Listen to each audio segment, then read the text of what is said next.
The private detective received a money offer for an unnamed secret. Tom Grant's final conversations. April 3, 1994. Private investigator Tom Grant was sitting in his Seattle hotel room reviewing notes on his missing person case when his phone rang at 11:47 p.m. The voice on the other end was distorted, deliberately altered, and what the caller said made Grant's blood run cold. "I know where Kurt Cobain is, and I know what's going to happen to him. I'll tell you everything for $50,000. Grant had been a private investigator for 15 years. He'd handled kidnapping cases, corporate espionage, witness protection. But in all those years, he'd never received a call like this. Because this wasn't just about information. This was someone claiming to know about a plan, and they wanted to be paid to reveal it. Before I tell you what happened during that phone call, you need to understand how Tom Grant ended up in Seattle, searching for Kurt Cobain in the first place. Because the investigation that started as a simple missing person case would become the most controversial work of Grant's career, and that anonymous phone call would be just one of several strange encounters that convinced Grant something wasn't right about Kurt Cobain's disappearance. This is the story of the investigation that never made headlines until it was too late. The story of a private detective who followed the trail from Los Angeles to Seattle, collecting pieces of information that didn't fit together. And the story of how one phone call changed everything Grant thought he understood about the case. March 30th, 1994. Tom Grant's office in Beverly Hills received a call from Rosemary Carroll, an entertainment attorney. Carroll explained that she was calling on behalf of Courtney Love, who needed help locating her husband, rock musician Kurt Cobain. Grant wasn't particularly familiar with Nirvana or Kurt Cobain. At 50 years old, Grant's music tastes ran more toward classic rock. But a case was a case, and Carroll explained the situation clearly. Kurt had checked himself out of a rehabilitation facility in Marina del Rey on April 1st. He'd climbed over a wall and left without completing treatment. Courtney was concerned about his well-being and wanted someone to tone him and convince him to return to treatment. "Is there any indication of danger to himself or others?" Grant asked, following his standard protocol for missing person cases. Carroll hesitated. "Courtney is worried. Kurt has struggled with depression and substance abuse. She wants someone experienced to handle this sensitively." Grant agreed to take the case. His usual fee was $85 per hour, plus expenses. Carroll said that wouldn't be a problem. On March 31st, Grant flew to Seattle to begin his investigation. Courtney had provided him with several key pieces of information. Kurt had used his credit card to purchase a plane ticket from Los Angeles to Seattle on April 1st. He'd withdrawn money from an ATM near the Seattle airport. After that, his credit card activity stopped.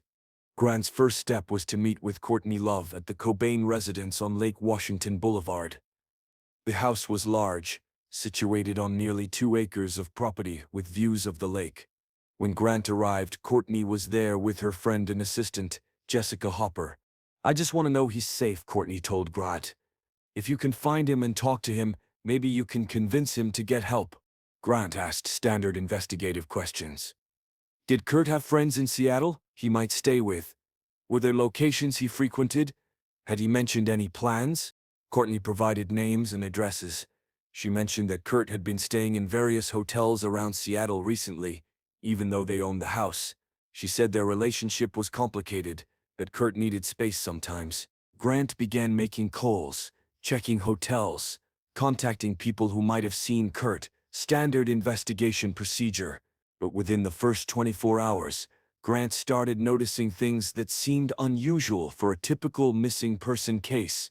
April 2nd. Grant had been on the case for 2 days and was starting to develop a timeline. Kurt had flown to Seattle on April 1st. He'd taken a taxi from the airport. The driver, when Grant tracked him down, remembered dropping someone matching Kurt's description at a residential area near the Cobain house, but not at the house itself. That detail struck Grant as odd. If Kurt had flown home to Seattle, why wouldn't he go to his own house? Why be dropped off nearby but not at the address? Grant visited several of Kurt's known associates in Seattle. Most claimed they hadn't seen him. A few seemed nervous when Grant asked questions. But that wasn't necessarily suspicious. Private investigators often made people uncomfortable. But on April 3rd, Grant encountered something more unusual. He'd been trying to reach Dylan Carlson, one of Kurt's closest friends. Carlson had been difficult to contact, but Grant finally connected with him by phone. "Have you seen Kurt recently?" Grant asked. "No," Carlson said. "Haven't seen him in a few days. If you hear from him, it's important that he know his family is concerned and wants to help." There was a pause. Then Carlson said something that Grant found strange. "Kurt knows how to take care of himself." That phrase stuck with Grant. It wasn't what Carlson said, but how he said it. There was something in his tone that suggested Carlson knew more than he was sharing.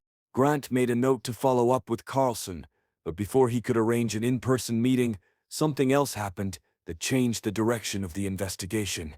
April 3rd, 11:47 p.m. Grant's hotel phone rang.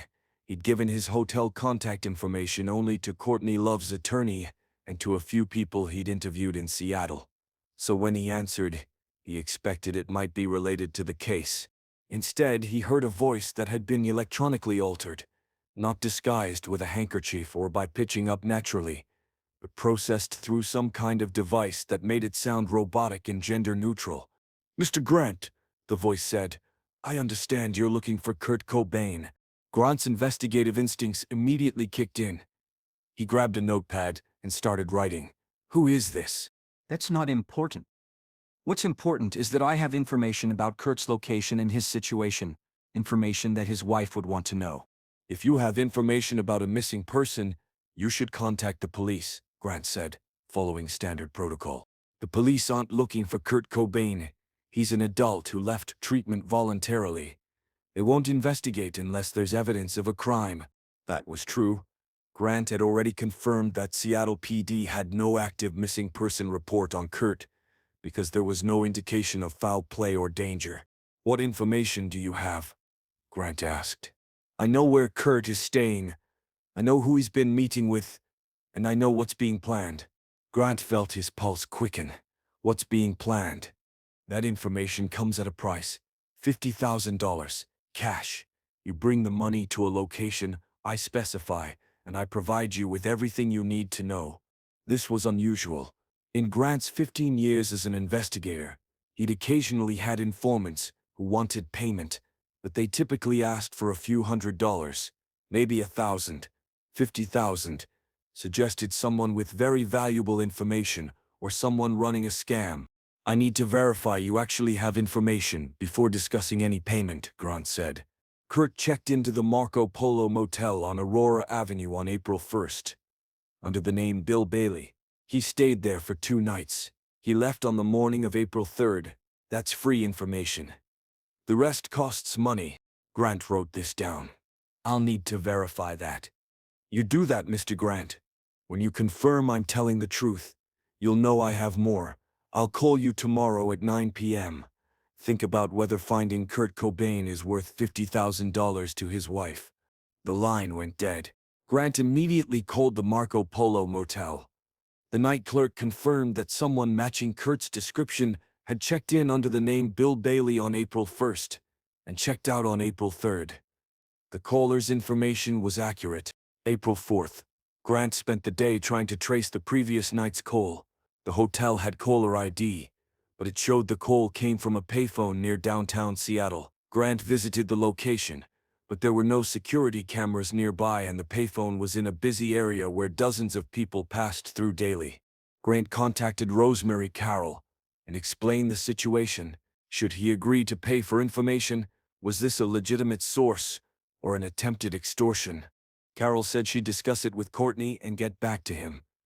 In the meantime, Grant should continue his investigation through conventional means. Grant spent April 4th following up on the Marco Polo Motel lead. He interviewed the clerk who'd been on duty when Kurt checked in. The clerk remembered him because he'd seemed nervous and had paid cash. "Did he say where he was going when he checked out?" Grant asked. "He didn't check out at the desk. He just left the key in the room and left." Grant examined Kurt's credit card records again, looking for any activity after April 1st. There was none. No ATM withdrawals, no purchases, no hotel charges. It was as if Kurt had deliberately gone off the grid. That evening at 9 p.m., Grant's hotel phone rang again. "Have you thought about my offer?" The same altered voice. "I need more information before I can authorize that kind of payment," Grant said. "What can you tell me that would help us locate Kurt and ensure his safety?" "Kurt isn't safe, Mr. Grant. That's the point. There are people who benefit from Kurt being gone, permanently." This was the first time the caller had implied anything beyond a missing person case. Grant's investigative training told him to stay calm and keep the caller talking. "What people? What benefit? That information requires payment. But I'll give you one more piece for free. So you understand I'm serious. Check the greenhouse above the garage at the Lake Washington house. Kurt has been there recently." The line went dead again. Grant immediately called Courtney's attorney. "Has anyone checked the greenhouse at the house?" "I don't believe so," Carol said. "Why?" Grant explained about the call. Carol said she'd have someone check in the morning. In the meantime, Grant should continue investigating. But Grant couldn't shake the feeling that something was very wrong with this case. April 5th. Grant received a call from Rosemary Carroll early in the morning. "We checked the greenhouse. It's been locked, and no one's been in there." The caller was wrong. That information confused Grant. The caller had been accurate about the Marco Polo motel. Why provide false information about the greenhouse? Unless the caller was testing Grant, or unless the greenhouse would become relevant later. Grant continued his investigation, but he was now looking at the case differently. Instead of a simple missing person case, he began treating it as a potential criminal investigation. He started documenting everything more carefully.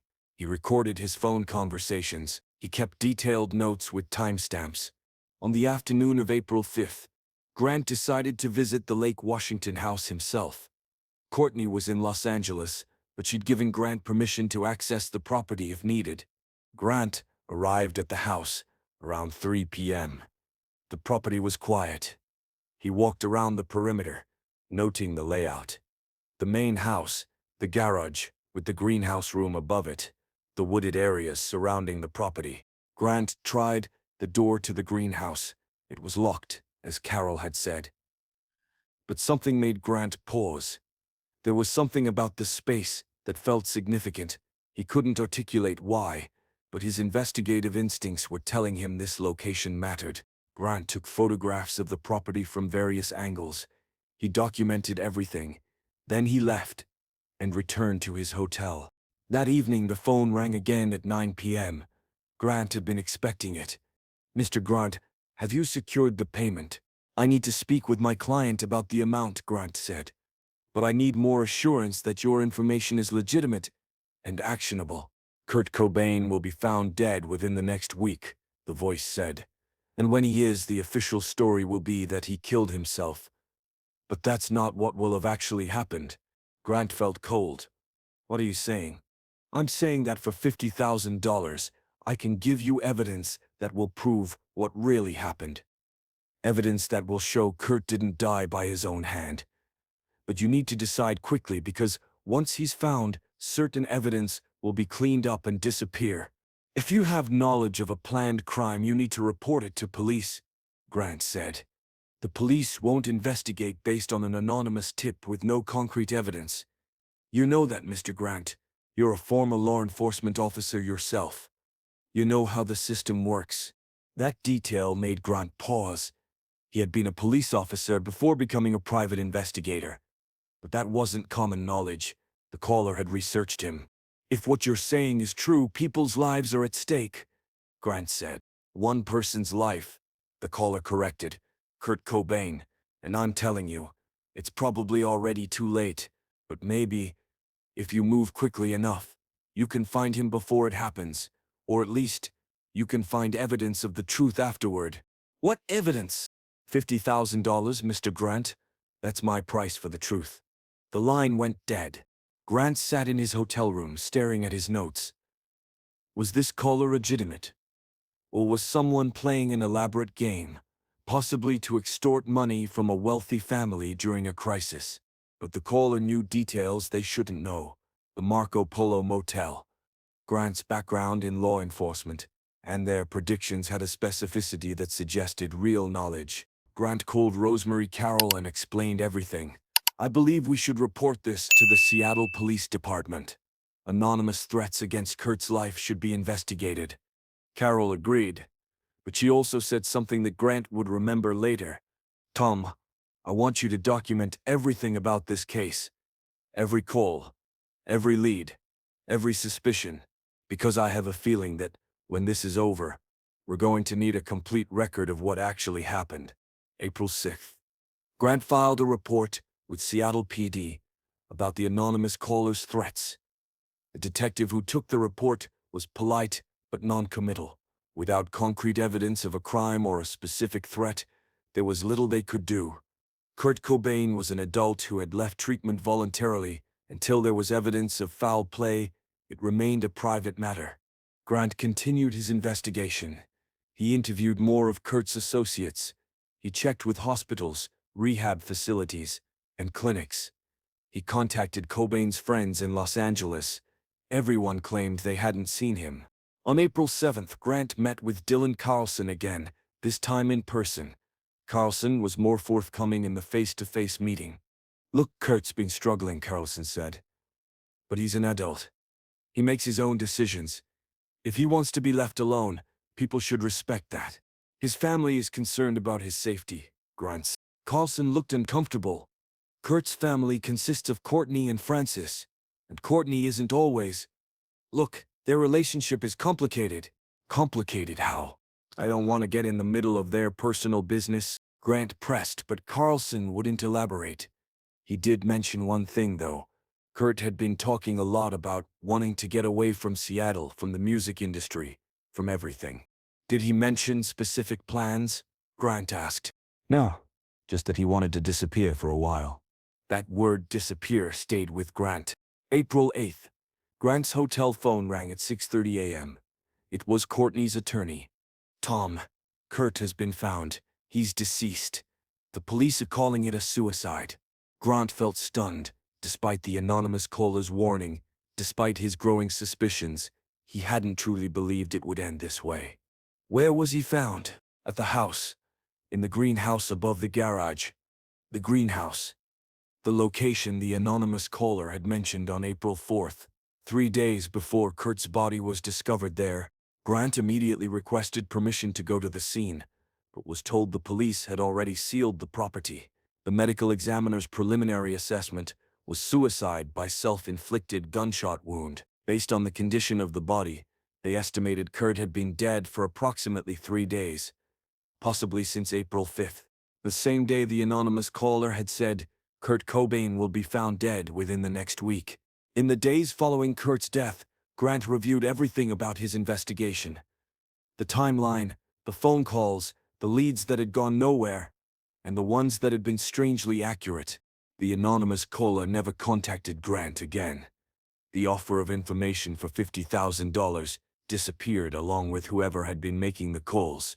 Grant tried to trace the calls more thoroughly, but they'd all come from payphones in different locations around Seattle. No surveillance cameras had captured anyone making the calls. It was as if the caller had been deliberately careful to avoid any identification. What haunted Grant most was the caller's accuracy about the greenhouse. On April 4th, 4 days before Kurt's body was found, the caller had said, "Check the greenhouse above the garage at the Lake Washington house." When Carroll had someone check it that time, they'd found it locked with no indication anyone had been there. But Kurt's body was eventually found in that exact location, and the medical examiner estimated he'd died on April 5th, 1 day after the caller mentioned the greenhouse. Had the caller known because they were involved, or had they known through some other means? Grant documented all of this in his final report to Courtney Love's attorney. He included transcripts of the phone calls, his investigation notes, and a timeline of events. He also included his professional opinion. While there was no concrete evidence of foul play, there were several aspects of the case that warranted further investigation. The anonymous calls, suggesting Kurt was in danger. The caller's knowledge details they shouldn't have known. The peculiar timeline of events. "I believe the Seattle Police Department should conduct a more thorough investigation of the circumstances surrounding Mr. Cobain's death, Grant wrote in his report. While suicide may be the most likely explanation, the anonymous threats I received prior to his death should be examined. In the years following Kurt Cobain's death, Tom Grant became a controversial figure. He gave interviews suggesting that Kurt's death might not have been a suicide. He pointed to inconsistencies in the investigation, including the anonymous calls he'd received. Critics accused Grant of exploiting a tragedy for attention. Supporters said he was asking legitimate questions that deserved answers. The anonymous caller who offered information for $50,000 was never identified.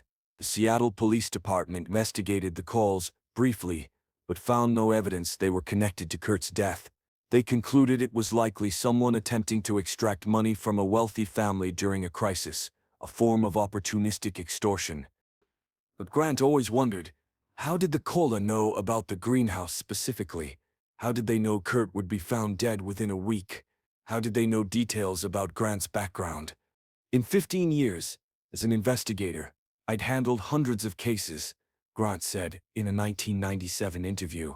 I dealt with informants, tipsters, anonymous sources, but those calls were different. The level of specificity, the accurate predictions, the knowledge of details, that wasn't typical of an opportunistic scammer. Grant's investigation raised questions that some people felt should be examined more thoroughly. The role of private investigators in missing person cases. The challenges of investigating when someone is an adult who has voluntarily left treatment. The difficulty of distinguishing between legitimate concern and invasion of privacy. Kurt Cobain was an adult, Seattle police spokespersons later explained. He had the right to leave treatment. He had the right to privacy. Unless we had specific evidence of a crime or a credible threat, there was little we could do to force him to return or to reveal his location. This highlights a difficult tension in missing person cases involving adults, balancing individual autonomy with family concern and safety. The Tom Grant investigation raises important questions about how we handle cases involving missing adults who may be struggling with mental health or substance abuse challenges. First, it highlights the limitation of private investigations. While Grant conducted a professional search, he lacked the legal authority to compel people to provide information or to search locations without permission. This meant his investigation was always incomplete. Second, it demonstrates how difficult it is to help someone who doesn't want to be found. Kurt had the legal right to leave treatment, to avoid contact with family, and to maintain his privacy, even when Hatter concerned about someone's well-being. That person's autonomy is legally protected. Third, the case shows how anonymous information creates challenges for investigators. Without knowing the source's identity, credibility, or motives, it's difficult to know how to evaluate their claims. Anonymous tips are common in investigations, explains Dr. Robert Taylor, who studies investigative procedures, but they create ethical and practical challenges. You can't verify the source. You can't assess their reliability, and you can't hold them accountable if their information is false or misleading. Grant's experience also raises questions about extortion during crisis situations. Was the anonymous caller genuinely trying to help, or were they attempting to exploit a family's concern for financial gain? Without the caller's identity, we'll never know. To this day, the identity of the person who called Tom Grant offering information for $50,000 remains unknown. The calls stopped after Kurt's death, and no one ever came forward claiming to have made them. Grant's investigation file contains documentation of those calls, transcripts of his conversations, and his professional assessment that they warranted further investigation. But without additional evidence, the anonymous caller remains a mystery. What we can learn from this story isn't about conspiracy theories or alternate explanations. It's about the challenges of investigating missing person cases, the limitations of private investigations, and the ethical questions that arise when someone is struggling but has the legal right to refuse help. If you're concerned about someone who seems to be struggling, there are resources available. Crisis intervention services can help navigate difficult situations, Mental health professionals can provide guidance on how to approach someone in crisis. Legal authorities have specific protocols for wellness checks and involuntary holds when someone poses a danger to themselves or others. The key is balancing respect for individual autonomy with genuine concern for well-being. Tom Grant's investigation ended with more questions than answers. But perhaps that's the most important lesson. Sometimes, despite our best efforts to help, to investigate, to find the truth, we're left with uncertainty. What we can control is how we support people who are struggling, how we reduce stigma around mental health and addiction, and how we create systems that make it easier for people to get help before a crisis occurs. Recovery is possible. Help is available. If you're struggling, please reach out. Disclaimer. This video presents a factual account of private investigator Tom Grant's documented investigation in April 1994. Character dialogue and internal thoughts are interpretations for narrative purposes. The anonymous caller's identity was never established. Kurt Cobain's official cause of death remains suicide, as determined by the King County Medical Examiner. This content is educational, examining investigative procedures and ethical questions in missing person cases. It is not intended to promote conspiracy theories or disrespect anyone's memory. We present this story to discuss important topics: mental health awareness, substance abuse, the challenges of helping someone in crisis, and the limitations of private investigations.